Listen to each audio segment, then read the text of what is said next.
সূরা মুলকের 16 নম্বর আয়াত সব সময় মনে রাখবো, জমিনে হাঁটার সময় মনে রাখবো। আল্লাহ বলেন, আমিনতুম মান ফিস সামাই আইয়াখসিফা বিকুমুল আরদা ফাইদা হিয়া তামুর। তোমরা কি আসমানওয়ালার থেকে নিশ্চিত হয়ে গেছো যে জমিন তোমাদেরকে, জমিনের মধ্যে আসমানওয়ালা ধ্বংস করে দিবেন না, জমিনের নিচে ধসিয়ে দিবেন না, আর জমিন তোমাদেরকে নিয়ে থর থর করে কাঁপতে থাকবে, এই ব্যাপারে তোমরা নিশ্চিত হয়ে যেও না। আল্লাহ বলেন, জমিনে যখন হাঁটো, জমিনে যখন চলো, তোমরা কি নিশ্চিত হয়ে গেছো? যেমনে অহংকার করো, ভাবসাবে মনে হচ্ছে যে জমিনের নিচে আল্লাহ ধ্বংস করে দিতে পারেন না, জমিনের নিচে আল্লাহ তোমাদেরকে ধসিয়ে দিতে পারেন না, এই ব্যাপারে কি তোমরা নিশ্চিত হয়ে গেছো? বলেন, আল্লাহ চাইলে যে কোনো মুহূর্তে জমিনের একদম 1000 মাইল গর্তের নিচে আল্লাহ আমাদেরকে নিতে পারেন কিনা? আল্লাহকে নিশ্চিত হয়ে গেছো? বলেন, জমিনের নিচে ধসিয়ে দেওয়ার ঘটনা অনেক আগে ঘটছে না কিছুদিন আগেও ঘটছে? তুরস্কে বাড়ি সহ গেছে না? এক নাম্বার সাক্ষী হবে জমিন। সূরা জিলজালের 4 নম্বর আয়াত আল্লাহ বলেন, ইয়াউমা ইদিন তুহাদ্দিসু আখবারাহা। সেদিন জমিন তার বৃত্তান্ত সব বলে দিবে। এটা হাদিস শুনেন খুব মনোযোগ দিয়ে, এই হাদিসটাও জমিনের উপর যখন চলবেন আর মাথায় রাখবেন। যারা অশ্লীল সিনেমা দেখেন, যারা অশ্লীল কিছু দেখেন, দেখার সময় এই হাদিসটা মাথায় আনবেন। কি কয় নবীজি দেখেন, তিরমিজি শরীফের 2429 নম্বর হাদিস। রাসূলুল্লাহ সাল্লাল্লাহু আলাইহি সাল্লাম এই আয়াত তেলাওয়াত করলেন, সূরা জিলজালের 4 নম্বর আয়াত তেলাওয়াত করার পর নবীজি বলেন, আতাদরুনা মা আখবারুহা। তোমরা কি জানো জমিনের বৃত্তান্ত কি, জমিন কি বলে দিবে? সাহাবীরা বললেন, আল্লাহ আর তার নবী ভালো জানেন। নবীজি বললেন, ফাইন্না আখবারাহা আন তাশহাদা আলা কুল্লি আবদিন ওয়া আমাতিন বিমা আমিলা আলা যহরিহা আন তাকুলা আমিলা কাযা ওয়া কাযা ইয়াউমা কাযা ওয়া কাযা। নবীজি বলেন, জমিন এইভাবে বৃত্তান্ত বর্ণনা করবে, আতুশাল অমুক এলাকার অমুক বান্দা ওই সময় এতটা বাজে অমুক দোকানের সামনে দাঁড়িয়ে টেলিভিশনের মধ্যে অশ্লীল সিনেমা দেখছে, মাবুদ আমি জমিন তার বিরুদ্ধে সাক্ষী দিয়ে দিলাম, তোমার কাছে বিচার চাই। সময়, স্থান সব বলে দিল। তো বলেন তো, আমার আপনার আমল নামা এটা কিয়ামতের ময়দানে আল্লাহ হয়তো ডান হাতে দিবে, না হয় তো এর আগে সাক্ষীগুলোর কথা মনে রেখেন। আমল নামা দেওয়ার আগে প্রথম সাক্ষী হবে জমিন। 2 নাম্বার সাক্ষী ফেরেশতা। সূরা ইনফিতরের 10 থেকে 14 নম্বর আয়াতে আল্লাহ বলেন, ওয়া ইন্না আলাইকুম লাহাফিজিনা কিরামান কাতিবিনা ইয়ালামুনা মা তাফআলুন ইন্নাল আবরার লাফি নাঈমিন ওয়া ইন্নাল ফুজ্জার লাফি জাহিম। আল্লাহ পাক রব্বুল আলামিন বলেন, তোমাদের সাথে সংরক্ষণকারী যত্নবান ফেরেশতারা আছে, তোমরা যা করো তারা তা দেখে। সম্মানিত লেখকগণ, আল্লাহ এরপর বলেন, পুণ্যবানরা নেয়ামতে পরিপূর্ণ জান্নাতে থাকবে আর অপরাধীরা জাহান্নামে থাকবে। বলি নাউজুবিল্লাহ। এখন আমরা বাঙালি তো প্রশ্ন করে ফেলতে পারি, আল্লাহ বলছে সম্মানিত লেখকগণ থাকবেন, লেখকগণ কি করে? এটা কিন্তু বলে নাই লেখকের কাজ কি, কিন্তু এই আয়াতে তো আল্লাহ বলে নাই লেখে। অনেক লেখক আছে লেখে না। তো এইরকম মনে করেন আমগো বাংলাদেশিরা এই প্রশ্ন করেও ফেলতে পারে যে হুজুর আল্লাহ বলছে লেখকগণ থাকবে, তো লেখকগণ লেখবে এটা কই আছে? তো যেহেতু এরকম বইলে ফেলতে পারেন, এই জন্য এই জবাব আল্লাহ কোরআনে দিয়ে দিচ্ছে। সূরা যুখরুফের 80 নম্বর আয়াতে জবাব আল্লাহ দিচ্ছে। আল্লাহ বলেন, আম ইয়াহসাবুনা আন্না লা নাসমাউ সিররাহুম ওয়া নাজওয়াহুম বালা ওয়া রুসুলুনা লাদাইহিম ইয়াকতুবুন। তারা কি মনে করে তাদের গোপন কথা আর কানাকানি কথা আমি আল্লাহ জানি না? এমনটা কি তারা মনে করে তাদের গোপন কথা আর তাদের কানাকানি কথা আমি জানি না? আমি আপনাদের সামনে কথা বলতেছি, আল্লাহ কয় এটাও জানি। আমি ওনার সাথে এখন কানে কানে কিছু বলবো, আল্লাহ কয় এটাও জানি। আমি ঠোঁট বলা বন্ধ করব, বন্ধ করার পর আমি মনে মনে কিছু বললাম, আল্লাহ কয় এটাও শুনি, জানি। তুমি ঠোঁট খোলো আর বন্ধ করো। হাদিসের মধ্যে আসছে, হাদিসে কুদসির মধ্যে আসছে, আল্লাহ পাক রব্বুল আলামিন বলেন, বান্দা আমাকে যদি ইনজাকারানি ফি নাফসিহি, বান্দা যদি মনে মনে আমারে স্মরণ করে, দেখেন আমি চুপচাপ আছি, এখন ঠোঁট বন্ধ, বিছানায় বালিশে মাথা লাগায় চিন্তা করলাম, আল্লাহরে নিয়ে শুধু চিন্তা করছি, আমি কিন্তু ঠোঁট বন্ধ চিন্তা করছি। আল্লাহ কয়, বান্দা তোমার চিন্তা দেখতেছি শুনতেছি, আমারে তুমি মনে মনে স্মরণ করছো। যাকারতুহু ফি নাফসিহি, আল্লাহ বলে যেই বান্দা আমারে মনে মনে স্মরণ করে আমিও তারে মনে মনে স্মরণ করি। আল্লাহ বলেন তাদের গোপন কথা আর তাদের কানাকানি কথা আমি কি শুনি না, আমি কি জানি না? তারা কি এমনটা মনে করে? না না, আমি সব জানি। শুধু তাই নয়, বালা ওয়া রুসুলুনা লাদাইহিম ইয়াকতুবুন, আমার ফেরেশতাগণ তাদের আমলনামা, তাদের কর্মকাণ্ড লিপিবদ্ধ করে নেয়। লেখেনি তো? লেখকগণ শুধু থাকে না, লেখেও। তাহলে বলেন সম্মানিত ফেরেশতা লেখকগণ তারা দেখে, বলেন ফেরেশতা, বলেন ফেরেশতাগণ দেখে, শোনে, লেখে। এখন আসেন, লেখা তৈরি করার পর একটা খাতা, এটা একটা খাতা, এটা একটা খাতা, এই খাতার মধ্যে লেখাগুলো তৈরি হয়ে গেছে, 1 পৃষ্ঠা 2 পৃষ্ঠা, ঠিক আছে না? এবার বন্ধ খাতা। এবার এই খাতা আমলনামা ফেরেশতাগণ আল্লাহর কাছে পেশ করবে কিয়ামতের ময়দানে। এই খাতাটা আল্লাহ বলেন সূরা বনী ইসরাঈলের 13-14 নম্বর আয়াত, ওয়া নুখরিজু লাহু ইয়াউমাল কিয়ামাতি কিতাবান ইয়ালকাহু মানশুরা। আল্লাহ বলেন বান্দার জন্য আমলনামা আমি খুলে দিব, বান্দা তার আমলনামা খোলা অবস্থায় দেখতে পাবে, তাকায় দেখবে সব লেখা। এবার আল্লাহ বলবে ইকরা কিতাবাক, বান্দা কি ঠিক আছে, পড়ো, সব নিজেই পড়ো। কাফা বিনাফসিকাল ইয়াউমা আলাইকা হাসিবা, যা করছো এটির হিসাবের জন্য তুমি যথেষ্ট। সূরা কাহাফের 49 নম্বর আয়াতে আল্লাহ বলেন, বান্দা যখন আমলনামা দেখবে, দেখার পর অনেক বান্দাদের অবস্থা হবে এমন, অপরাধী যারা তাদের অবস্থা কেমন হবে? আল্লাহ বলে ওয়া তারাল মুজরিমিনা মুশফিকিনা মিম্মা ফি, নবী আপনি তাকায় দেখবেন অপরাধীরা তাদের আমলনামাটার দিকে তাকায় ভয় পাইতেছে, ভয়ে থরথর করে কাঁপবে আর বলবে মালি হাদাল কিতাব লা ইউগাদিরু সগীরাতান ওয়ালা কাবীরাতান ইল্লা আহসাহা।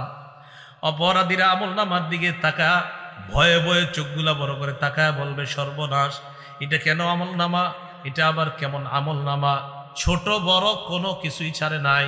আমি রাতের অন্ধকারে মা বাবার দৃষ্টির আড়ালে আমার রুমের মধ্যে দরজা লাগিয়ে অন্ধকারের মধ্যে একা একি একটা অপরাধ করেছিলাম, এটাও দিয়ে এখানে লেখা ইল্লা আহসাহা।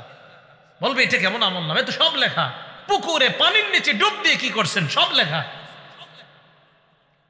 ওয়াজাদু মা আমিলু হাদিরা, সব পাবে।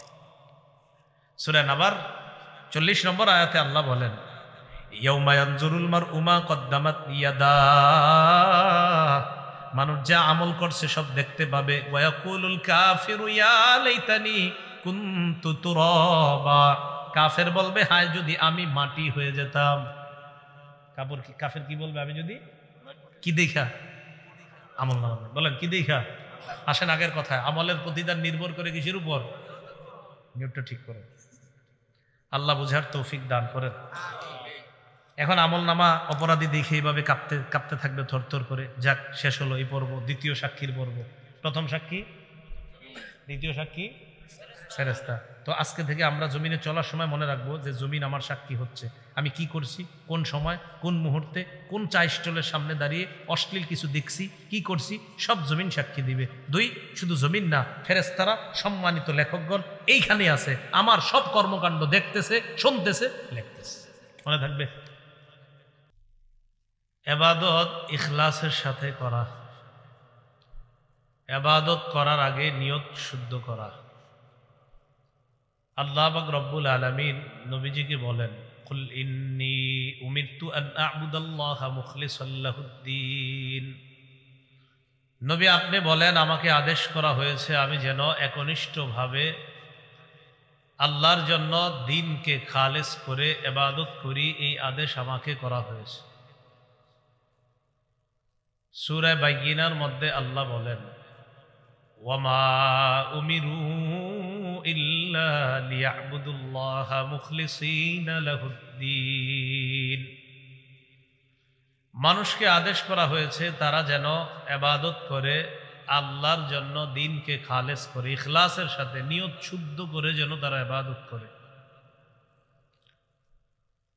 ইবাদতের আগে নিয়ত শুদ্ধ হওয়া জরুরি।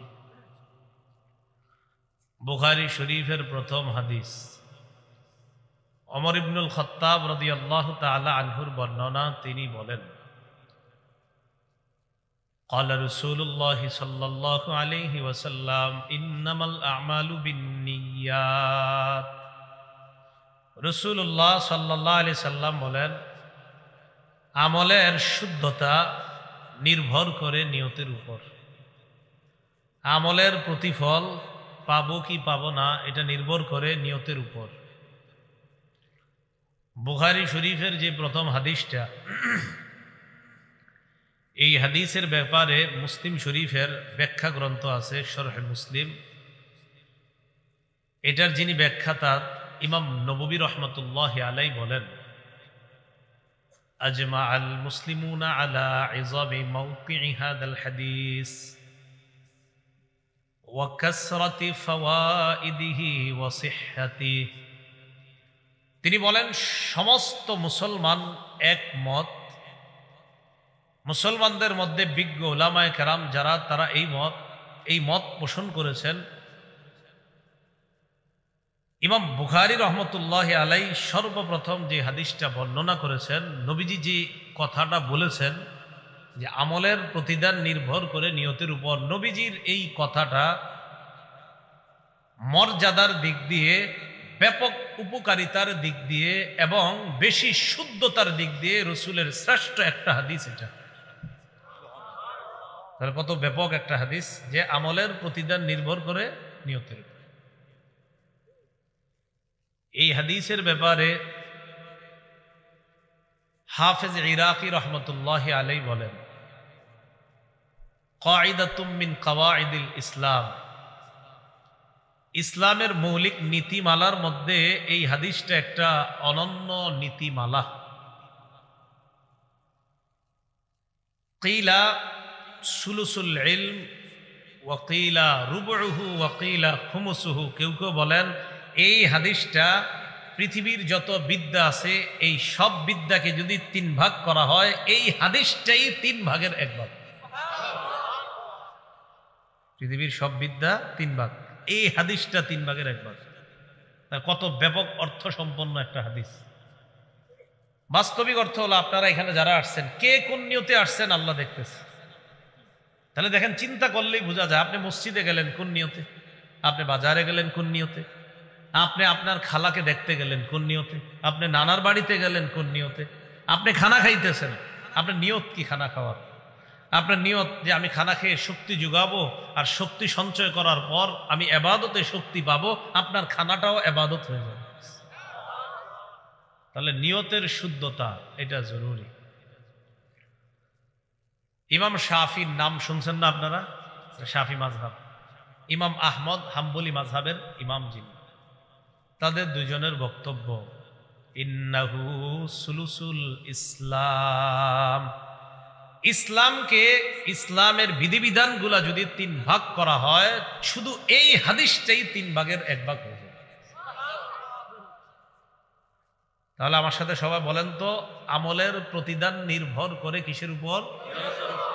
নিয়তের উপর নির্ভর করে। রাসূলুল্লাহ সাল্লাল্লাহু আলাইহি সাল্লাম অতীত জামানার একটা ঘটনা শুনিয়েছেন, বুখারী শরীফে আসছে। এক ব্যক্তি নিয়ত করেছে, লা আতাসাদ্দাকান্না বিসাদাকা, আমি সদকা করব, নিয়ত করেছে। ফাখারাজা বিসাদাকাতিহি ফাওয়াদাআহা আলা ইয়াদি সারিক, রাতের বেলা সদকা নিয়ে বের হয়েছে। তো সদকা নিয়ে বের হওয়ার পর কেউ যেন না দেখে, এক ব্যক্তিকে রাস্তায় দেখা তার হাতে সদকাটা দিয়ে দিছে। যারে দিয়েছে এটা তার জানাও নাই, সে একজন চোর। যারে দিয়েছে সে একজন চোর, তো চুরির নিয়তে ঘুরতেছে। আর ওই ব্যক্তি মনে করছে লোকটা মনে হয় অসহায়, রাতে ঘুরতেছে, সদকা দিয়ে তাড়াতাড়ি চলে আসছে, কেউ যেন না জানে। فأصبحوا يتحدثون قد تصدق الليلة على يد سارق। জনগণ বলা বলি করতে লাগলো, গতকাল রাতে নাকি ওই ব্যক্তি অমুক এলাকায় দান করতে গিয়েছে। আহারে, ওই এলাকায় যে দান করলো সাধারণত রাত্রে যে অমুক চোরা ঘোরাঘুরি করে। খবর নিয়ে জানতে পারলো রাতের বেলা যাকে সৎকা করেছে ওই ব্যক্তি ছিল একজন চোর, চোরের হাতে সৎকা দিছে। তো লোকটাই কথা শুই না আবার নিয়ত করলো, লা আতাসাদ্দাকান্না বিসাদাকা, আমি আজকে আবার সৎকা করব। ফাখারাজা বিসাদাকাতিহি ফাওয়াদাআহা আলা ইয়াদি জানিয়া। দ্বিতীয় দিন সৎকা নিয়ে বের হয়। বের হওয়ার পর দেখে একজন নারী রাস্তার মধ্যে বসা। তিনি ভাবলেন এই নারীটা মনে হয় অসহায়। অসহায় ভেবে নারীর হাতে সৎকা দিলেন। ফাসবাহু ইয়াতাহাদ্দাসুনা ক্বাদ তুসাদ্দিকাল লাইলা। সকালবেলা জনগণ বলা বলি করতে লাগলো রাতের বেলা যাকে সৎকা করেছে সে ছিল একজন ব্যভিচারিণী নারী। ব্যভিচারিণী নারী যিনি টাকার বিনিময়ে নিজের সতীত্ব বিক্রি করে বেড়ায়, নাউজুবিল্লাহ। এই এমন একজন নারীর কাছে সৎকা দিয়েছে। এই জাতীয় নারীকে যখন সৎকা করলো তো এই ব্যক্তি আল্লাহরে বলতেছে, আল্লাহুম্মা লাকাল হামদু আলা ইয়াদি জানিয়া। আল্লাহ, সমস্ত প্রশংসা আপনার। আমি তো জানতাম না কাকে সৎকা করেছি, যাই হোক দিয়ে দিয়েছি, আমি চিনতে পারি নাই। লা আতাসাদ্দাকান্না বিসাদাকা, মাবুদ আমি নিয়ত করলাম আজকে রাতে আমি আবার সৎকা করব। ফাখারাজা বিসাদাকাতিহি ফাওয়াদাআহা আলা ইয়াদি গানিয়্যিন। রাতের বেলা সৎকা নিয়ে বের হয়। বের হওয়ার পর রাতে দেখে একজন ব্যক্তি হাঁটতেছে। ওই লোকটা ধনী, কিন্তু তার জানা নাই সে যে ধনী। প্রথম দিন বের হয়ে এক ব্যক্তিকে দেখলো, ওই ব্যক্তি যে চোর তার জানা নাই, চোরের হাতে সৎকা করে। দ্বিতীয় দিন একজন নারীকে দেখলো, নারী যে টাকার বিনিময়ে নিজের সতীত্ব বিক্রি করে বেড়ায় তার জানা নাই, তাকেও সৎকা করলো। তৃতীয় দিন রাস্তায় বের হওয়ার পর দেখে একজন ধনী মানুষ, কিন্তু সে জানে না লোকটা ধনী। সে মনে করলো লোকটা মনে হয় অসহায়, এই জন্য রাতের বেলা একা হাঁটাহাঁটি করতেছে। ধনী মানুষটার হাতে সৎকা করে দিছে। ধনী মানুষ সৎকার যোগ্য, সৎকা করে দিছে। তো ধনী মানুষ উনি বুঝতেছে না কি ঘটনা, কি দিয়ে গেল, দিয়ে আবার তাড়াতাড়ি চলে যাইতেছে, কারণ কেউ যাতে না দেখে। তো আসছে, আসার পর পরের দিন সকালবেলা ফাসবাহু ইয়াতাহাদ্দাসুনা ক্বাদ তুসাদ্দিকাল লাইলাতা আলা ইয়াদি গানিয়্যিন। জনগণ বলা বলি করতে লাগলো রাতের বেলা যাকে সৎকা করা হয়েছে সে ছিল একজন ধনী মানুষ। ওই লোকটা আল্লাহকে বলতেছে, আল্লাহুম্মা লাকাল হামদু আলা ইয়াদি সারিক ওয়া ইয়াদি জানিয়া ওয়া ইয়াদি গানিয়্যিন। আল্লাহ, আপনার প্রশংসা আমার জানা নাই, আমি না জেনে ধনীকে সৎকা করলাম, চোরকে সৎকা করলাম, ব্যভিচারিণী নারীকে সৎকা করলাম, কিন্তু ব্যাপারটা আমার জানা ছিল না। টাকা পয়সা নাই, যদি থাকতো তো আবার সৎকার নিয়ত করতো, কিন্তু আর নাই সৎকা করার মতো। আজকে রাতে আর সৎকা নিয়ে না বের হয়ে ঘুমায় গেছে। আল্লাহর প্রশংসা করছে, ঘুমায় গেছে। ঘুমানোর পর কে যেন স্বপ্নে বলতেছে, তুমি যে 3টা সৎকা করেছো তোমার 3টা সৎকা কবুল করা হয়েছে। আম্মা সাদাকাতুকা আলা ইয়াদি সারিকিন, তুমি চোরকে সৎকা করলা, তোমার তো জানা নাই। ফালাআল্লাহু আইয়াস্তাইফা আন সারিকাতিহি, তোমার সৎকা পাওয়ার পর হতে পারে ওই ব্যক্তি নিয়ত করবে, আল্লাহ কত মানুষের সম্পদ আমি লুণ্ঠন করলাম, আজকে একজন না জেনে আমাকে তার দামি সম্পদ দিয়ে গেছে। মাবুদ, আমি নিয়ত করলাম আমি আর চুরি করব না। হতেও তো পারে তোমার সৎকার কারণে ওই ব্যক্তি চুরি থেকে বেঁচে যাবে। দ্বিতীয় দিন তুমি সৎকা করলাও, আম্মা সাদাকাতুকা আলা ইয়াদি জানিয়া ফালাআল্লাহা আন তাস্তাইফা আন জিনাহা, তুমি যে সৎকা করলা ব্যভিচারিণী নারী, ওই সৎকার টাকা দেওয়ার পর চিন্তা করতেছে, মাবুদ আমি আমার সতীত্ব বিক্রি করে কত মানুষের কাছ থেকে টাকা নিলাম, আজকে একটা সহজ সরল মানুষ আমারে অসহায় ভেবে সৎকা করলো। এই নারীটা যদি আল্লাহকে বলে, আল্লাহ আমি নিয়ত করলাম আমি আর কখনোই অপকর্ম করব না, হতে পারে তোমার এই সৎকার কারণে একটা নারী তার সারা জীবনের এই ভয়ঙ্কর অপরাধ থেকে আল্লাহ তাকে হেফাজত করবেন।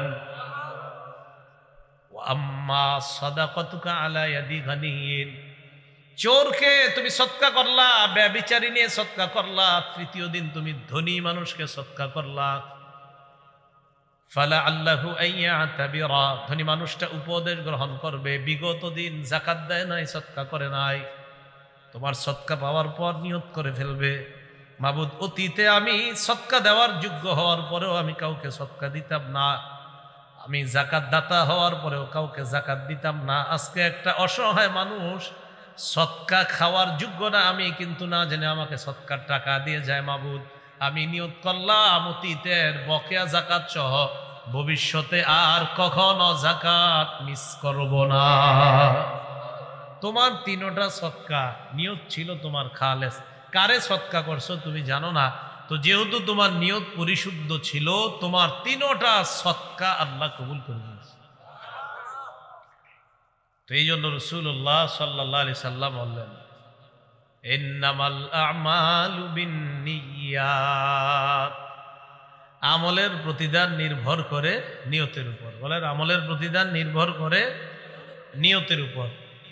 নিয়ত পরিশুদ্ধ হলে ওই আমলের প্রতিদান আল্লাহর কাছে এমন ভাবে পাওয়া যায় যা কল্পনাও করা যায় না।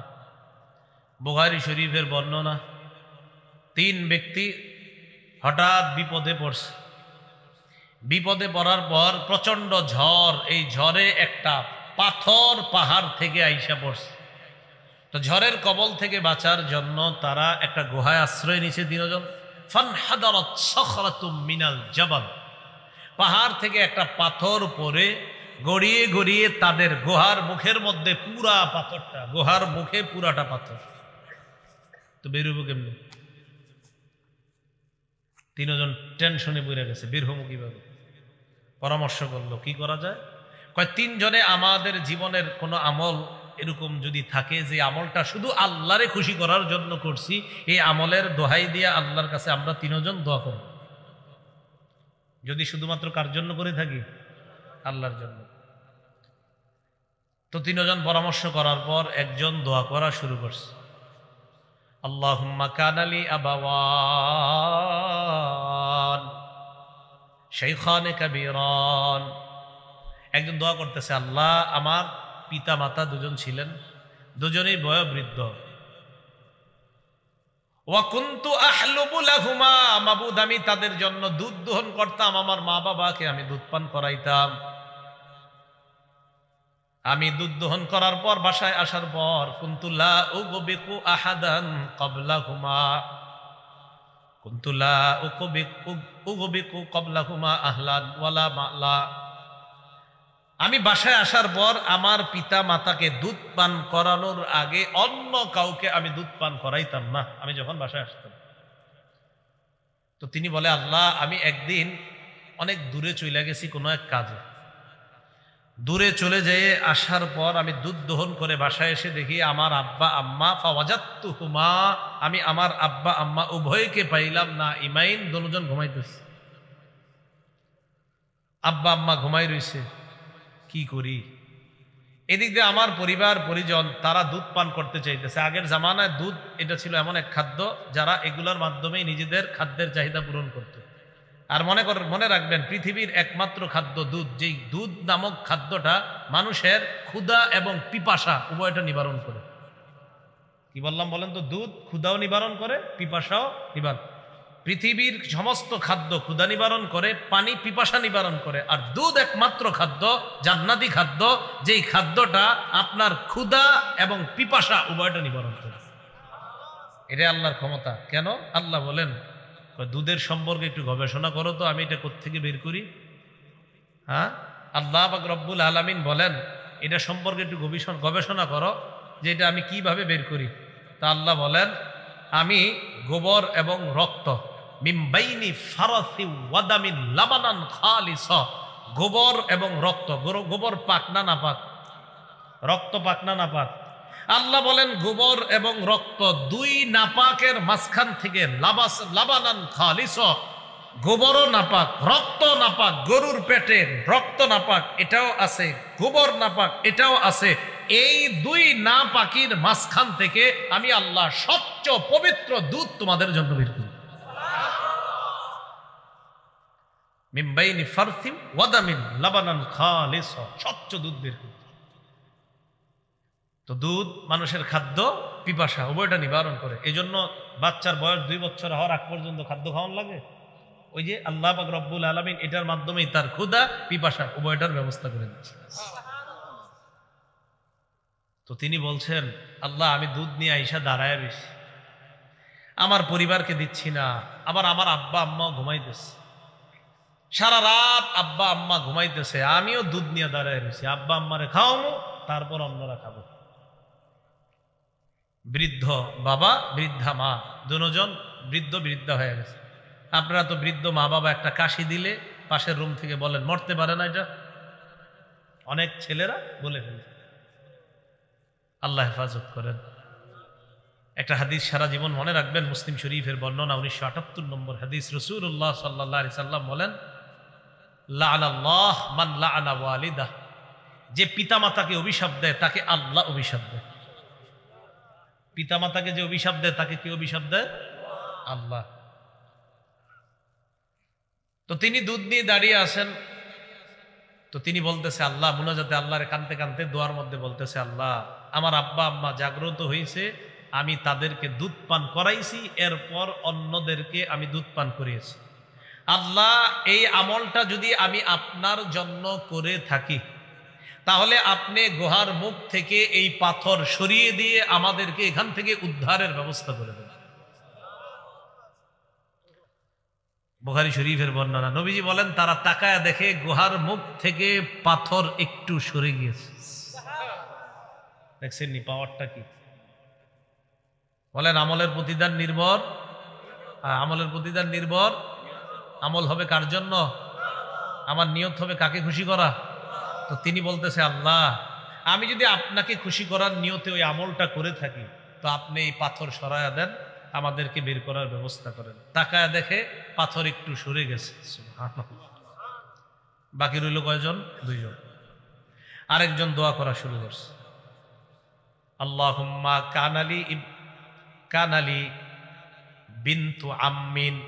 আরেকজন বলতেছে, আল্লাহ আমার একজন চাচাতো বোন ছিল, তাফসীরের কিতাবে আসছে সম্পর্কের কোন একজন বোন ছিল, দেখতে বড় সুন্দরী ছিল, আমার অনেক টাকা পয়সা ছিল, আমার এই বোনটা দুর্ভিক্ষ লাগার কারণে আমার কাছে সহযোগিতা চেয়েছে, কিন্তু আমার এই বোনটা চাচাতো বোন আর কি, আমি তাকে খুব পছন্দ করতাম, সে আমার কাছে সবচেয়ে প্রিয়তমা ছিল, দেখতে সুন্দরী ছিল, আমার কাছে খুব প্রিয় ছিল। তো সে আমি তার কাছে বিভিন্ন সময় বিভিন্ন আবদার করতাম, বাহানা করতাম, সে আমার বাহানা গ্রহণ করত না, মানে আমি তার সাথে অপকর্ম করতে চাইতাম, নাউজুবিল্লাহ। তো সে যখন আমার সাথে অপকর্ম করতে ইচ্ছা করত না, কখনো রাজি হয়নি, একবার দুর্ভিক্ষ লাগার কারণে আমার কাছে আসছে। আসার পর আমার কাছে সহযোগিতা চায়, আমি তাকে বললাম এক শর্তে আমি তোমাকে সহযোগিতা করতে পারি, আমার সাথে একান্তে নির্জনে তুমি কাটাইবা, এই শর্তে আমি তোমাকে টাকা দিতে পারি। আমার সবচেয়ে প্রিয় যে মেয়েটা আমার প্রস্তাবে রাজি হয়ে যায়, তাকে আমি অনেকগুলা স্বর্ণ দিনার দিয়ে দিলাম। কোন কোন জায়গায় লিখেছেন 120 দিনার স্বর্ণ তাকে দিলাম। 120 দিনার স্বর্ণ, অনেক টাকা কিন্তু। তো তাকে দেওয়ার পর এই 20 দিনার স্বর্ণ আমি যখন তাকে দিলাম, সবাই আমার সাথে বলেন নাউজুবিল্লাহ, আবার বলেন নাউজুবিল্লাহ। আল্লাহ এই জাতীয় চিন্তা থেকেও আমাদেরকে হেফাজত করেন। শর্ত অনুযায়ী মেয়েটা একটা ঘরের মধ্যে আসছে, সে আর এই মেয়ে ছাড়া ওই ঘরে আর কেউ নাই, সে তার সাথে অপকর্ম করবে। এই টাইমে মেয়েটা তাকে বলতেছে, দেখো আল্লাহ এখনো আমারে পবিত্র রাখছে। মেয়েটা বলতেছে, আল্লাহ আমাকে এখনো পবিত্র রাখছে, এ পর্যন্ত আমি এখনো অপবিত্র হইনি অন্যায় ভাবে, তুমি আল্লাহকে ভয় করো, তুমি আল্লাহকে ভয় করো। মাবুদ এটা বলার সাথে সাথে আমি সরে গেছি। আমি যদি ওই সময় এই কর্মটা তোমারে খুশি করার জন্য ছেড়ে থাকি, তুমি পাথর সরায় দাও। রাসূলুল্লাহ সাল্লাল্লাহু আলাইহি সাল্লাম বলেন, তারা তিনজন তাকায় দেখে পাথর আরেকটু সরে গেছে। বোঝা গেল এই আমলও সে কারে খুশি করার জন্য করেছিল। এই জন্য বলছিলাম আমলের প্রতিদান নিয়তের উপর, আর কিছু কিছু আমলের প্রতিদান দুনিয়াতেই দেখে ফেলবে। বাকি রইল একজন, ওই ব্যক্তি বলতেছে আল্লাহুম্মা কানা লি উজারা, মাবুদ আমি আমার বাড়িতে কর্ম করার জন্য একদল শ্রমিক নিয়োগ দিলাম। আপনারা যেমন বিভিন্ন ক্ষেত খামারে শ্রমিক নিয়োগ দেন, মজুরি নিয়োগ দেন, দেন না, শ্রমিক কাজ করার জন্য। টাকার বিনিময়ে আমি শ্রমিক নিয়োগ দিলাম, দেওয়ার পর সবাইকে আমি তাদের পারিশ্রমিক দিয়ে দিলাম। এক ব্যক্তি পারিশ্রমিক না নিয়ে চলে যায়। যাকে পারিশ্রমিক দেই নাই তার পারিশ্রমিকটা আমি আমার কাছে রেখে দিলাম। দেওয়ার পর আমি এই টাকাটা ব্যবসার মধ্যে খাটাইলাম, খাটানোর পর অঢেল সম্পত্তি বানাইলাম। একজনের পারিশ্রমিক ব্যবসায় খাটায়া প্রচুর সম্পত্তি বানাইছে। কিছুদিন পর ওই লোক আইছে, ওই যে পারিশ্রমিক নেয় নাই, আসার পর কয় ভাই আমি সেদিন পারিশ্রমিকটা নিতে আমার মনে ছিল না, পারিশ্রমিক দেন। আমি তাকে মাঠে নিয়ে গেলাম, নেওয়ার পর বললাম মাঠের দিকে তাকাও, যত পশুগুলা দেখো ঘাস খাইতেছে, দুধওয়ালা দুধ ছাড়া যা আছে, মানে কয়েকগুলো তাকাও না, তাকাই কয় সব তোমার। আপনি মস্করা করেন, ঠাট্টা করেন, আদাস্তাহজি উবি ঠাট্টা করতেছেন? না ঠাট্টা না, তুমি যে পারিশ্রমিক নেও নাই এই নিয়তে আমি এটা ব্যবসায় খাটাইছি, নিয়ত করছি কোনোদিন তুমি আসলে সব দিয়ে দিব, আমার নিয়ত ছিল। আল্লাহ আমার নিয়ত যদি তোমারই খুশি করার জন্য হয়, পাথর সরায় দাও। রাসূলুল্লাহ সাল্লাল্লাহু আলাইহি সাল্লাম বলেন, তারা তিনজন তাকায় দেখে পুরাটা পাথর গুহার মুখ থেকে সরে গেছে। আমলের প্রতিদান নিয়তের উপর, কথাটা মনে থাকবে না সবার? দেখেন, আমলের প্রতিদান নিয়তের উপর, কিছু কিছু প্রতিদান দুনিয়াতে আল্লাহ দেখায় দিবে। যদি আপনি নিয়ত শুদ্ধ থাকে, দুনিয়াতে আল্লাহ দেখায় দিবে। আল্লাহ আমাদের সকলকে আমলের আগে নিয়ত শুদ্ধ করার তৌফিক দান করেন। তো বুখারী শরীফের যে প্রথম হাদিসটা বলছিলাম, এই হাদিসের ব্যাপারে ইমাম আহমদ ইবনে হাম্বল রহমতুল্লাহি আলাইহি বলেন, উসুলুল ইসলাম আলা সালাসাতি আহাদিসা। পুরা ইসলামটা যদি আমরা গবেষণা করি, পুরা ইসলামের মৌলিক নীতিমালা তিনটা হাদিসের মধ্যে গবেষণা করলে পেয়ে যাব। পুরাটা ইসলাম কয় হাদিসে পেয়ে যাব? আমি তিনটা হাদিসে আপনাদেরকে বলতেছি, খুব মন দিয়া যদি পারেন হাদিসের বাংলাগুলো মনে রাখেন, তো আপনি দেখবেন জীবনে চলার পথে অনেক সুবিধা হবে। আপনারা সবাই তো 1 লক্ষ হাদিস, 1000 হাদিস, 100 হাদিস পারবেন না মুখস্থ করতে, ঠিক না? মাত্র কয়টা হাদিস বলেন, কয়টা? ইমাম আহমদ ইবনে হাম্বল বলেন, জামিউল উলুম ওয়াল হিকাম নামক কিতাবের মধ্যে তিনি লেখেন, উসুলুল ইসলাম আলা সালাসিতি আহাদিসা, তিনটা হাদিসের মধ্যে ইসলামের মৌলিক নীতিমালাগুলা, ইসলামের মৌলিক বিধানাবলী তিনটা হাদিসের মধ্যে গবেষণা করলে আপনি পুরা ইসলামের মৌলিক নীতিমালা পেয়ে যাবেন। কয়টা হাদিস? নাম্বার 1 বুখারীর এই প্রথম হাদিস, যেটা আপনাদেরকে শোনাইলাম, ইন্নামাল আমালু বিন্নিয়াত, এই হাদিসটা, এটা হলো প্রথম হাদিস। তো এই হাদিসের হাদিসটা শুনি আগে, দেখি কি বলে। ইন্নামাল আমালু বিন্নিয়াত, আমলের প্রতিদান নির্ভর করে নিয়তের উপর। ওয়া ইন্নামাল ইমরিইম মা নাওয়া, ইমরুউন শব্দের অর্থ হলো ইনসান, মানুষ। প্রত্যেকটা মানুষ তার নিয়ত অনুযায়ী প্রতিদান পাবে। ফামান কানাত হিজরাতুহু ইলা দুনিয়া আও ইমরাআতিন ইয়ানকিহুহা ইলা দুনিয়া, ফামান কানাত হিজরাতুহু ইলা দুনিয়া ইউসিবুহা, কোন মানুষের হিজরত যদি হয় দুনিয়া কামানোর জন্য, ওইটা রাসূলের যুগে হিজরত হয়েছিল, সেদিকে ইঙ্গিত করে এই হাদিসটা। কারো হিজরত যদি হয় দুনিয়ার উদ্দেশ্যে, যেই দুনিয়া সে কামাই করবে, অথবা কোনো নারীর উদ্দেশ্যে যদি কেউ হিজরত করে, এখান থেকে আরেক জায়গায় যায়, নবীর যুগে যে হিজরত করেছিলেন, ফাহিজরাতুহু ইলা মা হাজারা ইলাইহি, তার হিজরত ওই উদ্দেশ্যেই হবে যেই উদ্দেশ্যে হিজরত করছে। এর দ্বারা উদ্দেশ্য, কেউ যদি নারীর জন্য বের হয়ে থাকে, তার প্রাপ্য হবে ওই নারীর জন্যই। কেউ যদি বের হয়ে থাকে দুনিয়া কামাই করার জন্য, তো তার আমলনামায় লেখা হবে এই ব্যক্তি দুনিয়া কামাই করতে বের হয়েছে। অন্য হাদিসে নবী বলেন, ওমান কানাত হিজরতুহু ইলাল্লাহি ওয়া রাসূলি, কেউ যদি আল্লাহ আর আল্লাহ রাসূলের জন্য ঘর ছেড়ে হিজরত করে, তার হিজরতের আমলনামাটাও আল্লাহ আল্লাহ রাসূলের জন্যই লেখা। কটা হইল হাদিস? তিনটার মধ্যে কটা হইল? একটা। তাহলে প্রথম হাদিসটার অনুবাদটা শুধু সংক্ষেপে মনে রাখবো, আমলের প্রতিদান নির্ভর করে নিয়তের উপর। 2 নম্বর, বুখারী শরীফের 2697 নম্বর হাদিস। এই হাদিসের বর্ণনাকারী আম্মাজান আয়েশা সিদ্দিকা রাদিয়াল্লাহু তাআলা আনহা, তিনি বলেন, ক্বালা রাসূলুল্লাহ সাল্লাল্লাহু আলাইহি ওয়াসাল্লাম, মান আহদাসা ফি আমরিনা হাদা মা লাইসা ফিহি, কোন বর্ণনায় মা লাইসা মিনহু ফাহুয়া রাদ্দুন। নবীজি সাল্লাল্লাহু আলাইহি সাল্লাম বলেন, আমাদের এই ইসলামের মধ্যে, এই শরীয়তের মধ্যে কেউ যদি ইবাদতের নামে সওয়াবের আশায় নতুন কোনো কিছু আবিষ্কার করে, বলেন আমার সাথে, ইসলামের মধ্যে ইবাদতের নামে সওয়াবের আশায় নতুন কোনো কিছু যদি কেউ আবিষ্কার করে, ফাহুয়া রাদ্দুন, সেটা প্রত্যাখ্যান করা হবে। সেটা কি করা হবে? তাহলে 1 নাম্বার হাদিস জানলাম আমলের প্রতিদান নির্ভর করে নিয়তের উপর। দ্বিতীয়টা জানলাম ইসলামের মধ্যে ইবাদতের নামে নতুন কোনো কিছু প্রবেশ করানোর কোনো সুযোগ নাই। তাহলে দেখেন এবার মিলাই, প্রথম হাদিসে জানলাম আমলের প্রতিদান নির্ভর করে নিয়তের উপর, দ্বিতীয়টা জানলাম ইসলামে নতুন কিছু ঢুকানো যাবে না। তাহলে ইসলামের মধ্যে কোনো আমল করব বিশুদ্ধ নিয়ত অনুযায়ী। এই যে দেখেন 2 হাদিস, ইসলামের মধ্যে আছি, ইসলামে নতুন কিছু ঢুকাবো না, ইসলামে নবী যা রেখে গিয়েছেন সেটাই করব বিশুদ্ধ নিয়ত অনুযায়ী।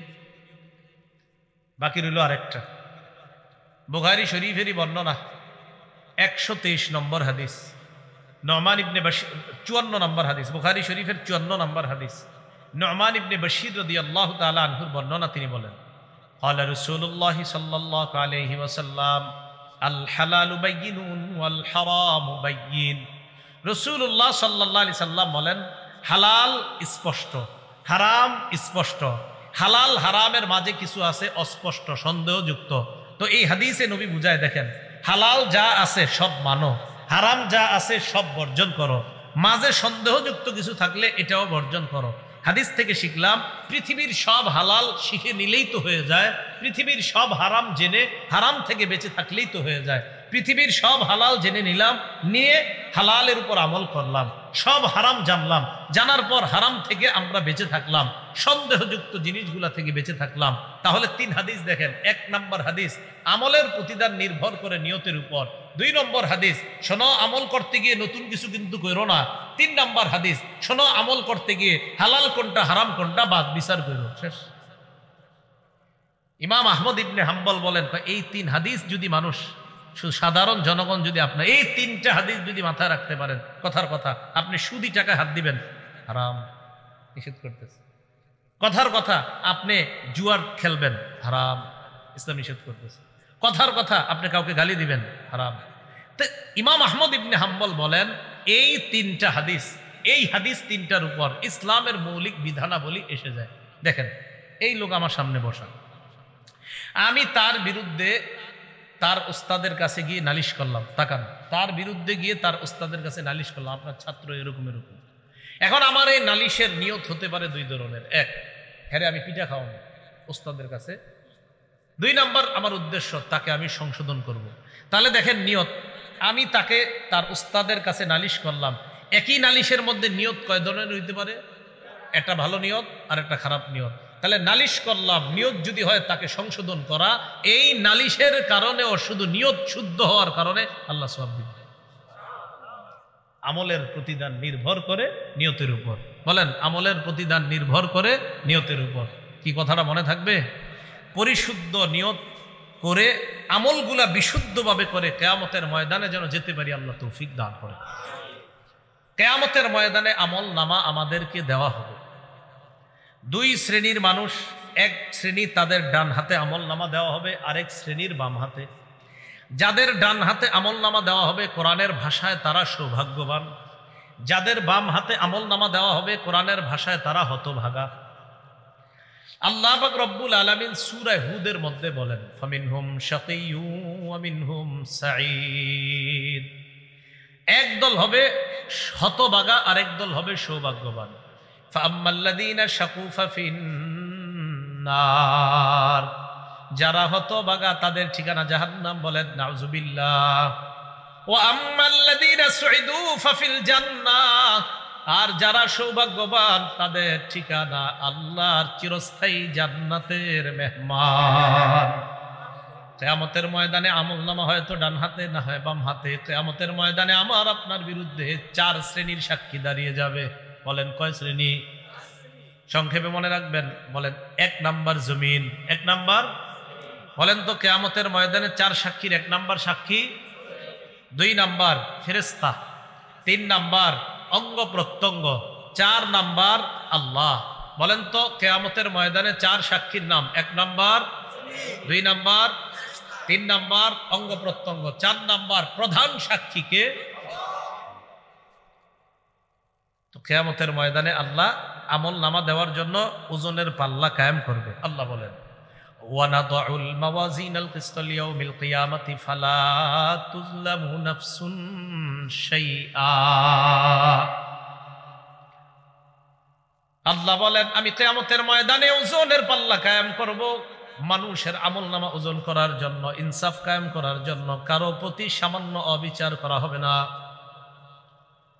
4 শ্রেণীর সাক্ষী কিয়ামতের ময়দানে দাঁড়িয়ে যাবে। 1 নাম্বার জমিন সাক্ষী দিবে। এই জন্য জমিনের মধ্যে যখন আমরা চলি, সূরা মুলকের 16 নাম্বার আয়াত সব সময় মনে রাখবো, জমিনে হাঁটার সময় মনে রাখবো। আল্লাহ বলেন, আমিনতুম মান ফিস সামাই আইয়াখসিফা বিকুমুল আরদা ফাইদা হিয়া তামুর। তোমরা কি আসমানওয়ালার থেকে নিশ্চিত হয়ে গেছো যে জমিন তোমাদেরকে, জমিনের মধ্যে আসমানওয়ালা ধ্বংস করে দিবেন না, জমিনের নিচে ধসিয়ে দিবেন না, আর জমিন তোমাদেরকে নিয়ে থর থর করে কাঁপতে থাকবে। এই ব্যাপারে তোমরা নিশ্চিত হয়ে যেও না।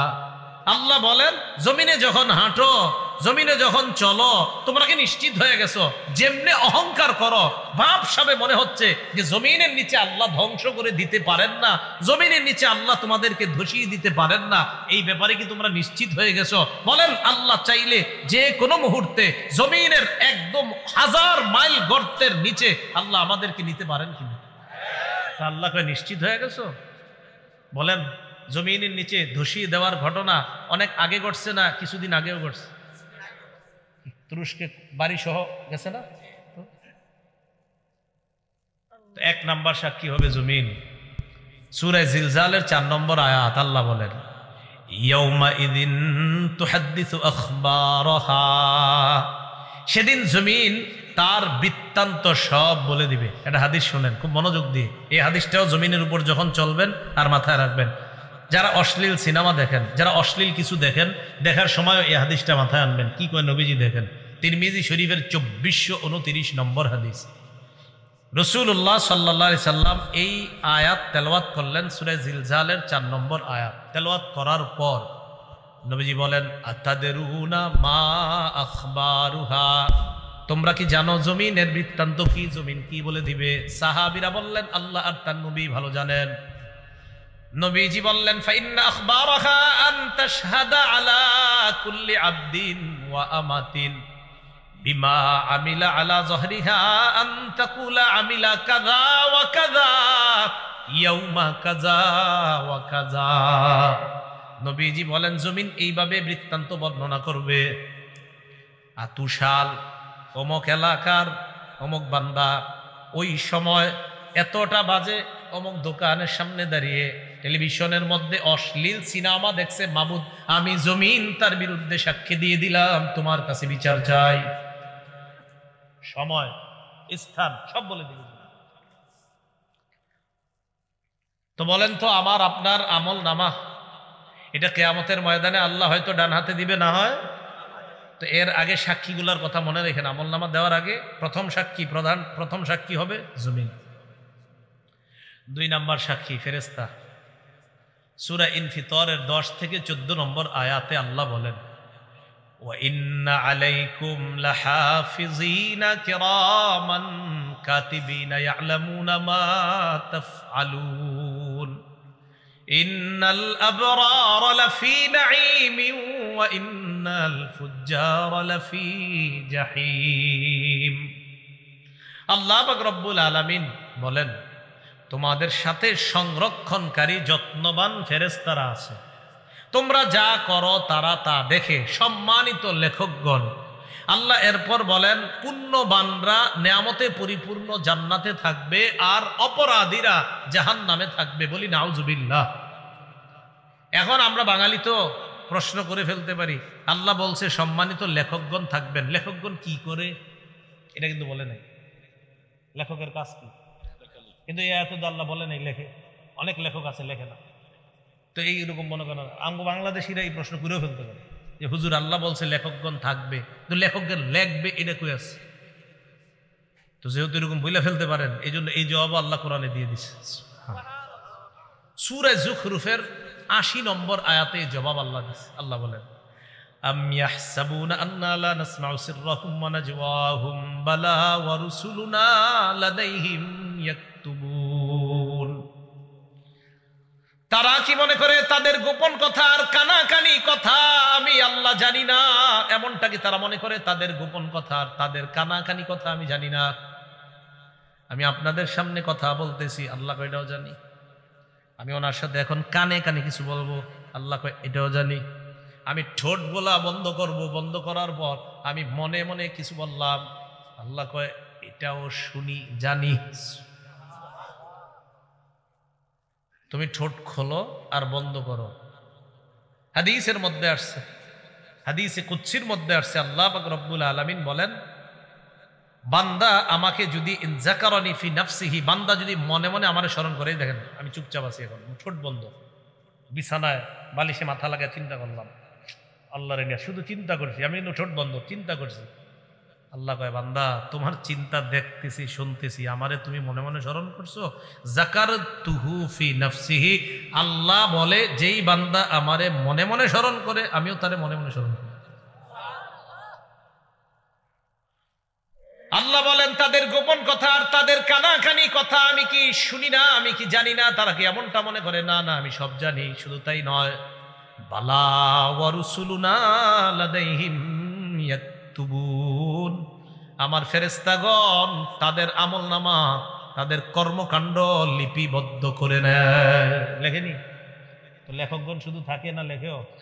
তাহলে বলেন সম্মানিত ফেরেশতা লেখকগণ তারা দেখে, বলেন ফেরেশতা, বলেন ফেরেশতাগণ দেখে, শোনে, লেখে।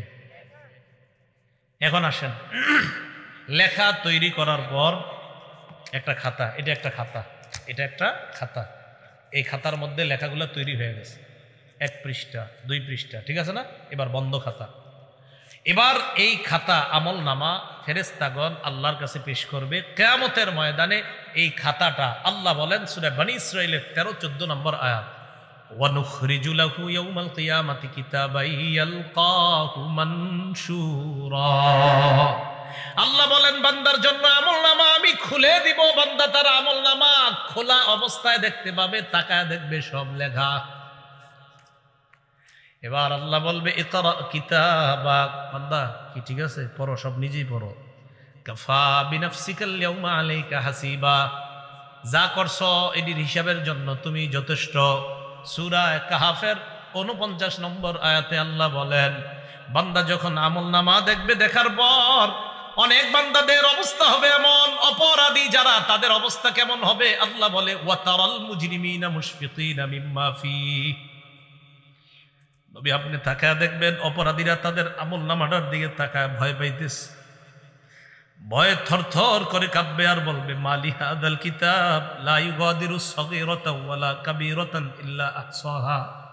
অপরাধীরা আমলনামার দিকে তাকায় ভয়ে ভয়ে চোখগুলা বড় করে তাকায় বলবে সর্বনাশ, এটা কেন আমলনামা? এটা আবার কেমন আমলনামা? ছোট বড় কোনো কিছুই ছাড়ে নাই। আমি রাতের অন্ধকারে মা বাবার দৃষ্টির আড়ালে আমার রুমের মধ্যে দরজা লাগিয়ে অন্ধকারের মধ্যে একা একই একটা অপরাধ করেছিলাম, এটাও দিয়ে এখানে লেখা ইল্লা আহসাহা। বলবে এটা কেমন আমলনামা? তো সব লেখা। পুকুরে পানির নিচে ডুব দিয়ে কি করছেন? সব লেখা। ওয়াজাদু মা আমিলু হাদিরা, সব পাবে। সূরা নাবার 40 নম্বর আয়াতে আল্লাহ বলেন, ইয়াউমা ইয়ানজুরুল মারউ মা কদ্দামাত ইয়াদাহ, মানুষ যা আমল করছে সব দেখতে পাবে। ওয়া ইয়াকুলুল কাফিরু ইয়া লাইতানি কুনতু তুরাবা, কাফের বলবে হায় যদি আমি মাটি হয়ে যেতাম। কাফের কি বলবে? আমি যদি কি দেখা? আমল নামা। বলেন কি দেখা? আসেন আগের কথায়, আমলের প্রতিদান নির্ভর করে কিসের উপর?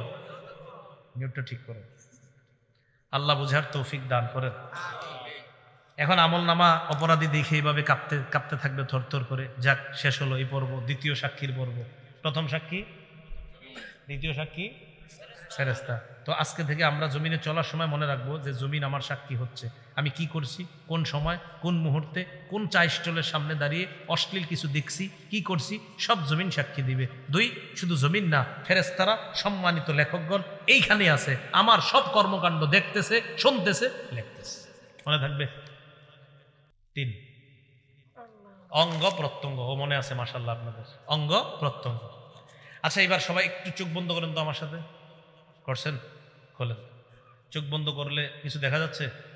আচ্ছা, একবার একটু ভাবেন তো, আল্লাহ যদি জন্ম থেকে এই 2 চোখ না দিতেন?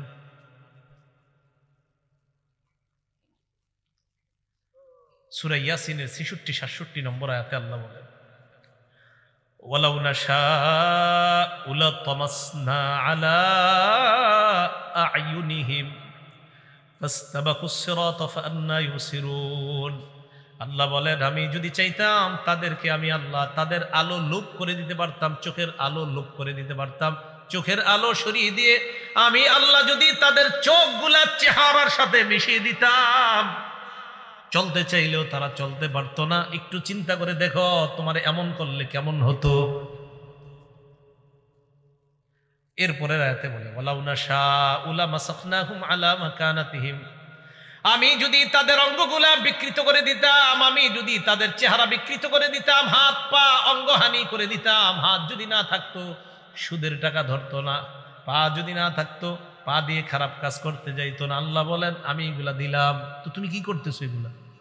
আমি যদি না দিতাম কি করতা? ফামাস্তাতাউ মুদিয়া, সামনেও যেতে পারতা না, ওয়ালা ইয়ারজিউন, পিছেও আসতে পারতা না। কি করতা তুমি? এখন আল্লাহ বলেন, এতগুলো আমি জিনিসগুলা দিলাম আর তুমি খারাপ কাজ করলা। সূরা ইয়াসিনের 65 নম্বর আয়াতে কি বলে দেখেন, আল্লাহ তাকে কিয়ামতের মাঠে জিজ্ঞাসা করবে, এই এটা করছো, এটা করছো? কয় না, আল্লাহ করি নাই। বলবে, আল্লাহ করো নাই? না। আল ইয়াউমা নাখতিমু আলা আফওয়াহিহিম, মুখে মোহর মেরে দিবে। মোহর মারার পর আল্লাহ বলেন, ওয়া তুকাল্লিমুনা আইদিহিম, তাদের হাত আমি আল্লাহর সাথে কথা বলবে।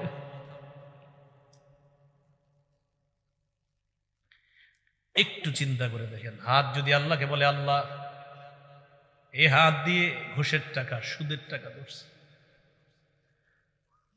নিয়ম হলো, কেউ যদি কথা বলে এটার বিপক্ষে, কথা বলার পর ওই কথার পক্ষে সাক্ষীর প্রয়োজন হয়, তাহলে আল্লাহর সাথে হাত কথা বললো, এবার সাক্ষী কি?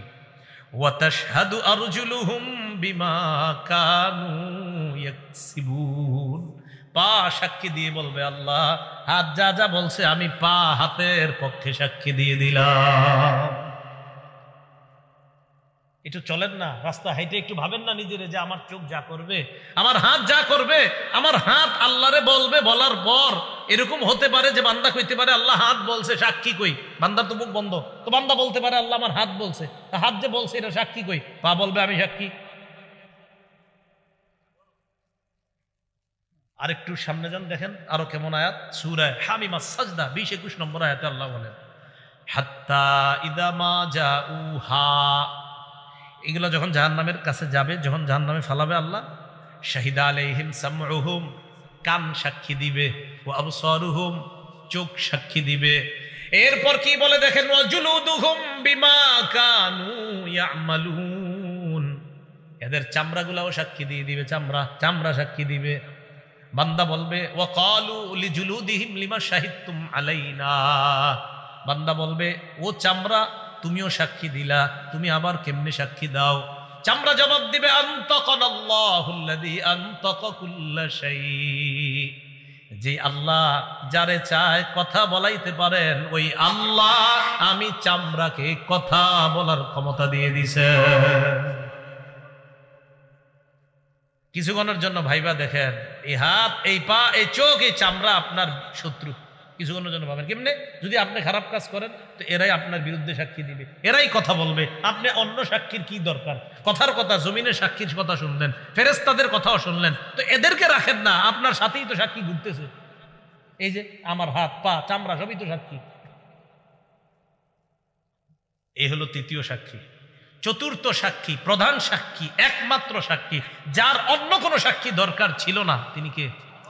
কিন্তু আল্লাহর সিস্টেম সবকিছু করেন। আল্লাহর এটা পদ্ধতি, সিস্টেম, যে দেখো বান্দা, আমি তোমার উপর কোনো জুলুম করছি না, তুমি যা করছো এই তোমার হাত সাক্ষী দিচ্ছে, তুমি যা করছো ফেরেশতা সাক্ষী দিচ্ছে, তুমি যা করছো জমিন সাক্ষী দিচ্ছে, বান্দা আমি তোমার উপর কোনো জুলুম করি নাই, এগুলো আমার দরকার ছিল না, আমি আল্লাহর, আরে সাক্ষী হিসাবে আমি আল্লাহই তো যথেষ্ট, আমি তো দেখতেছি তুমি কি করো আর না করো।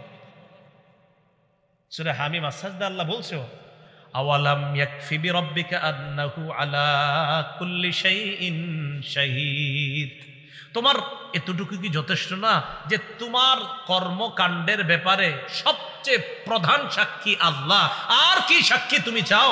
আল্লাহ তো সব সময় তোমাকে পর্যবেক্ষণ করতেছে তুমি কি করো আর না করো, তো অন্যগুলো তুমি বাদ দাও। সূরা আলী ইমরানের 5 নম্বর আয়াতের অনুবাদটা বলবো। এই অনুবাদটা আপনারা ডেইলি কয়েকবার একজন আরেকজনকে বলবেন, নিজের বিবিরেও বলবেন, পরিবারের ছেলে মেয়েদেরকে কয়েকবার পারলে শোনাবেন। আয়াতটা পড়ি, এরপরে অনুবাদটা বলবো। আল্লাহ বলেন, ইন্নাল্লাহা লা ইয়াখফা আলাইহি শাইউন ফিল আরদি ওয়ালা ফিস সামা। বলেন আমার সাথে, নিশ্চয়ই আল্লাহর কাছে আসমান জমিনের কোনো কিছু গোপন থাকে না।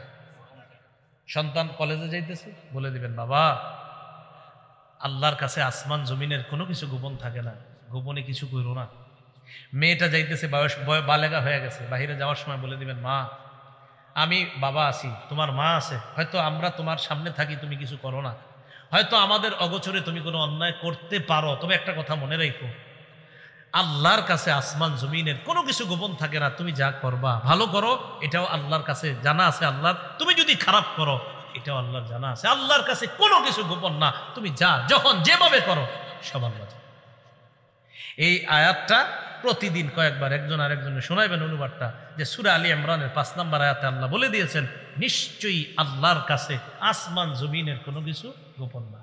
আমার দিকে সবাই তাকান, একটু চোখের দিকে, এই চোখ সামনের দিকে তাকায় রয়েছে, মাঝে মাঝে আর চোখে অন্য কিছু দেখি, এরকম হয় না? আরে হয় কিনা, মনে করেন তাকায় রয়েছে আর চোখে কিছু দেখে ফেললাম, আবার চোখ সরে ফেললাম। আল্লাহ বলে ইয়ালামু খাইনাতাল আয়ুন, এই বান্দা তুমি যে চোখের খেয়ানত করলা না, এই যে ঠুস করে কি একটা করলা, এটা আমি জানি। তুমি কি করো? আরে তুমি করোটা কি? আল্লাহ আমাদেরকে বুঝার তৌফিক দান করেন। এখন আমার আমল নামা আমাকে দেওয়া হবে, সাক্ষীদের কাজ শেষ, এবার হয়তো ডান হাতে হতে পারে আমল নামা, না হয় বাম হাতে। আল্লাহ বামপন্থী থেকে এই মুহূর্তে আমাদের কারো নাম থাকলে আল্লাহ যেন কেটে দেয়। ডান হাতওয়ালা যাদের আমল নামা আল্লাহ ডান হাতে দিবে, তাদের কাতারে আমাদের সবার নাম যেন আল্লাহ এখনই লিখে দেয়। সম্ভব না, সম্ভব না, এক মুহূর্ত জাহান্নামের আযাব সহ্য করা সম্ভব না। সূরা হাক্কার 19 থেকে 31 নম্বর আয়াতে আল্লাহ বলেন, ফাআম্মা মান উতিয়া কিতাবাহু বিয়ামিনিহি, আমল নামা ডান হাতে দেওয়া হবে যাদের একদল, তো দেওয়ার পর পরীক্ষার রেজাল্ট ভালো হইলে কি করেন? খুশিতে আরেকজনকে নিয়ে দেখান, আব্বা দেখেন, এই সেই আমল নামা ডান হাতে পাওয়ার পর সে দৌড়ে পরিচিত জনদের কাছে যাবে, যাওয়ার পর বলবে ফায়াকুলু হা উমকরাউ কিতাবিয়া, পরিচিত জনদেরকে বলবে যে দেখো আমল নামা আমার পেয়ে গেছি, একটু তোমরাও পড়া দেখো, আল্লাহ আমারে পাশের খাতায় নাম দিয়ে দিছে, তোমরা একটু পড়া দেখো আমি পাশ, আমার ডান হাতে দিয়ে দিছে। একটু চিন্তা করে যে আল্লাহ যেন আমারে এটাই করে কিয়ামতের মাঠে, আমাদের সবাইরা যেন এটাই করে। তো এটা বলার পর ওই বান্দার আমল নামা ডান হাতে দিবে, দেওয়ার পর বান্দা বলবে ইন্নী জনান্তু আন্নী মুলাকিন হিসাবিয়া, জানো আমি বিশ্বাস করেছি দুনিয়াতে থাকতে যে আজকের এই হিসাবের মুখোমুখি আমার হতে হবে, এই বিশ্বাস আমার ছিল। আলহামদুলিল্লাহ, হিসাব নেওয়ার পর আমার রব আমার ডান হাতে আমলনামা দিচ্ছে। তো এটা হওয়ার পর আল্লাহ বলে ফাহুয়া ফি ঈশাতির রাদিয়া, সন্তুষ্টজনক অনন্তকালের আরাম আয়েশের মধ্যে ওই বান্দা অবস্থান করবে। ফি জান্নাতিন আলিয়া, উচ্চ জান্নাতের মধ্যে। কেমন জান্নাত? কুতুফুহা দানিয়া, এত সুন্দর বাগানের মধ্যে থাকবে যেই বাগানের ফল ওই জান্নাতি পারবে আর খাবে। আরে না না, পারাও তো একটা কষ্টের ব্যাপার। আমি কি জান্নাতে তারে কষ্ট করার জন্য দিছি না? আমার বান্দার ফল খাইতে মন চাবে, ফলটা তার মুখের কাছে চলে আসবে। এখন দেখেন কি কয় পরে, কুলু ওয়াশরাবু হানিআম বিমা আসলাফতুম ফিল আইয়ামিল খালিয়া। এরপর তাকে বলা হবে বান্দা খাও, পান করো, স্বাচ্ছন্দ্যে আরামে যেমনে মন চায় খাও। দুনিয়াতে কিছুদিন কষ্ট করেছিলা, রাতে শীতের রাত ল্যাপটা ফালায়া দেয়া মসজিদে ফজর পড়েছিলা, রাতে ঝড় বৃষ্টি হচ্ছে, তুমি সবাই না গেল তুমি গিয়েছিলা মসজিদে, গিয়ে দেখছো শুধু ইমাম মুয়াজ্জিন আর দুই একজন আছে, মাশাআল্লাহ তুমিও গিয়েছিলা বান্দা, একটু কষ্ট করেছিলা, 40 বছর 50 60 বছর কষ্ট করেছিলা তো করেছিলা, তো এখন তুমি গাছ থেকে পাইরা ফল খাবা মানি না? না, তোমার যেভাবে যখন যেমনে মন চায়, শুধু মন চাইবে, আসতে দেরি হবে না। তুমি ফেলে আসা জীবনে যা করেছো এর প্রতিদান আমি আল্লাহ তোমাকে দিয়ে দিলাম। এলো ডান হাতের আমলনামা। ও আম্মা মান উতিয়া কিতাবাহু বিশিমালিহি, সাক্ষীদের সাক্ষী নেওয়ার পর আরেক দল মানুষের আমলনামা বাম হাতে দেওয়া হবে। বাম হাতে দেওয়ার পর ওই বান্দা বলবে ইয়া লাইতানি লাম উতা কিতাবিয়া, হায় আমার আমলনামাটা যদি আমাকে দেওয়া না হতো। পরীক্ষায় ফেল করার পর অনেকে চিন্তা করে হায় যদি আমার এই পরীক্ষার রেজাল্টটা নাই জানতাম, আহারে এই পরীক্ষাটা যদি কোনো মতে বাদ হয়ে যেত, এটা পরীক্ষা দিছে ভালো হয় নাই, তো চিন্তা করে এটা যদি কোনো মতে বাদ হয়ে যেত, ঘোষণা করতো যে এই পরীক্ষা আবার দিতে হবে। কিয়ামতের ময়দানে বান্দা আমলনামা দেখবে, বাম হাতে দেখার পর বলবে ইয়া লাইতানি লাম উতা কিতাবিয়া, আমার আমলনামা যদি আমাকে দেওয়া না হতো। ওয়ালাম আদরি মা হিসাবিয়া, আমার হিসাবটা যদি আমি জানতে না পারতাম। ইয়া লাইতাহা কানাতিল কাদিয়া, হায় মরণ যদি আমার শেষ ফয়সালা হতো, মানে মরার পর যদি আমি মাটি হয়ে যেতাম, আর যদি এখানে আসতে না হতো তাহলে তো সব হয়ে যেত, বেঁচে যেতাম। তখন কি বলবে জানেন? মা আগনা আন্নি মালিয়া, আমার কত টাকা পয়সা ছিল কোনো কাজে আসলো না। হালাকা আন্নি সুলতানিয়া, আমার কথায় মানুষ উঠতো বসতো, এটাও কাজে আসলো না, চলে গেল। আল্লাহ বলবেন খুজু, ফেরেশতাদেরকে বলবেন ধরো, এটাকে ধরো। ফাগুল্লু, এটারে বেরি পড়াও। সুম্মাল জাহিমা সাল্লু সুবজারউহা 70 জিরাআন ফাসলুকু,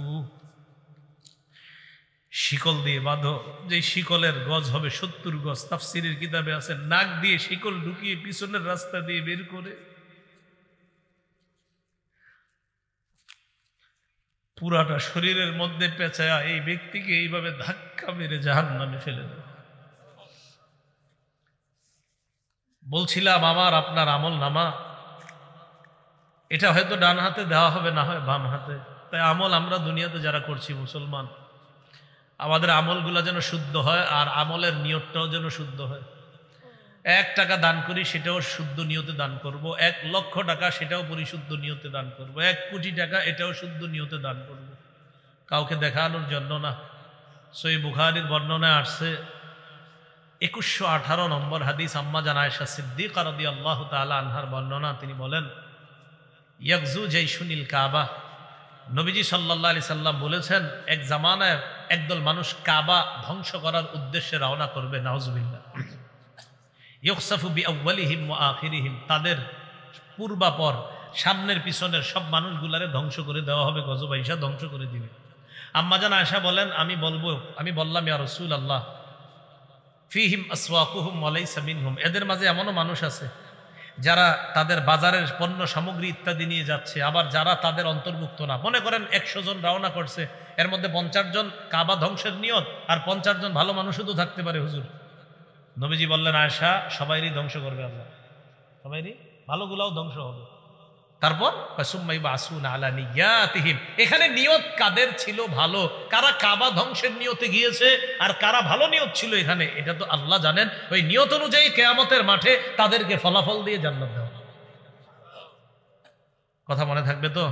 তাহলে নিয়তের উপর আমলের প্রতিদান নির্ভর করে। সহিহ বুখারীর বর্ণনা 123 নম্বর হাদিস, রাসূলুল্লাহ সাল্লাল্লাহু আলাইহি সাল্লাম বলেন, মান কাতালা লিতাকুনা কালিমাতুল্লাহি হিয়াল উলিয়া ফাহুয়া ফি সাবিলিল্লাহ। এক ব্যক্তি আল্লাহর রাস্তায় লড়াই করে, এক ব্যক্তি আল্লাহর রাস্তায় লড়াই করে। তো আল্লাহর রাস্তায় যিনি লড়াই করতেছে উনি কোন নিয়তে আল্লাহর রাস্তায় লড়াই করতেছে এটা জানে কে? তো কোনো ব্যক্তি যদি আল্লাহর রাস্তায় এই নিয়তে লড়াই করে, আল্লাহর কালিমা এটা যেন পৃথিবীর মধ্যে বিজয় লাভ করে, ইসলাম যেন বিজয় হয়ে যায়, এই নিয়তে যদি লড়াই করে, তাহলে সে প্রকৃত আল্লাহর রাস্তার মুজাহিদ বলে গণ্য হবে। কেন বলেন তো? নিয়ত পরিশুদ্ধ। বলেন, নিয়ত পরিশুদ্ধ। এই জন্য মনে রাখতে হবে, রাসূল সাল্লাল্লাহু আলাইহি সাল্লাম বলেছেন, রুব্বা কাতিলিন ফি সাফাইনি আ'লামু বিনিয়াতিহি আল্লাহু আ'লামু বিনিয়াতিহি। যুদ্ধের ময়দানে সারিবদ্ধ দুই কাতারের মধ্যে মুজাহিদরা দাঁড়িয়ে আছে, কত মুজাহিদরা শহীদ হচ্ছে, এরা প্রকৃত শহীদ কিনা এটা আল্লাহ জানেন। কারণ কোন নিয়তে শহীদ হয়েছে এটা জানেন আল্লাহ। যদি বীরত্ব দেখানোর নিয়তে শহীদ হয়ে থাকে তাহলে তো নিয়ত খারাপ, যদি বাহবা পাওয়ার আশায় শহীদ হয়ে থাকে তাহলে তো নিয়ত খারাপ। হ্যাঁ, আল্লাহর দিন দুনিয়াতে বিজয় হোক এই নিয়তে যারা শহীদ হয় তারাই তো প্রকৃত শহীদ। তাহলে কি বুঝলাম? শাহাদাত নামক ইবাদত, নামাজ নামক ইবাদত, আল্লাহর দিন পৃথিবীতে বিজয় হবে এই ইবাদত, রোজা নামক ইবাদত, হজ নামক ইবাদত, যাকাত নামক ইবাদত, সদকা নামক ইবাদত, আমাদের ছোটখাটো ইবাদত, সব ইবাদত, সব আমলের আগে কি শুদ্ধ হইতে হবে? আল্লাহ আমাদের সকলকে পরিশুদ্ধ নিয়তের সাথে যেন আমলগুলা করতে পারি, আল্লাহ তৌফিক দান করবেন। হযরত মুনাজাত করবেন ইনশাআল্লাহ, আখিরি মুনাজাত। আমরা মুনাজাতে অংশগ্রহণ করব।